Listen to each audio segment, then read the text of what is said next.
گوجری زبان میں اپڈیٹ سنیے۔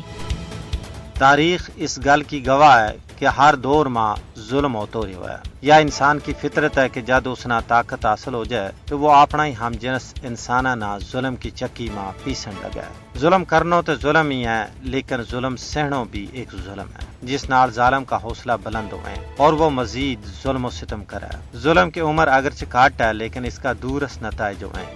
ہر دور میں ظلم کے خلاف کھڑا ہونے والا بھی پیدا ہوتا رہا ہے۔ اللہ پاک ایک مدت توڑی ظالم نہ مہلت دے، لیکن جب ظلم حد تو بچ جائے تو اس کا مقابلہ میں کھڑا ہونے والا کی غیبی مدد کر کے ظالم کو ختم کر دے۔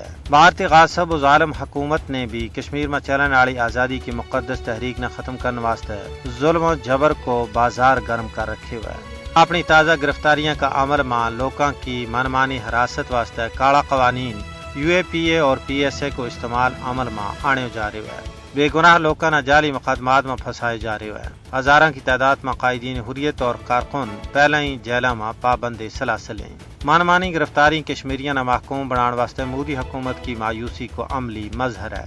مودی حکومت تنازع کشمیر کا حل کا تمام پرامن ذرائع نہ تباہ کرنے پر تلی ہوئی ہے، لیکن اس کے باوجود غیور آزادی پسند کشمیریوں کا حوصلہ بلند اور عزم جواں ہے۔ وہ بھارت کا ان تمام مظالم کو انتہائی دیدہ دلہری کے نال مقابلہ کر رہے ہیں۔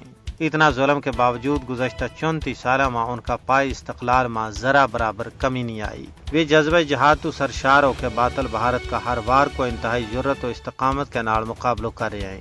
تجزیہ نگاراں کو کہنا ہے کہ کشمیریاں کی اپنا کاز کے نال اس کمٹمنٹ، محبت اور والہانہ وابستگی نہ دیکھ کے یہ صاف کیوں جا سکے کہ بھارت ظلم و جبر نال کشمیریوں کا حوصلہ پست کرنے میں ناکام تے نامراد ہو گیا ہے۔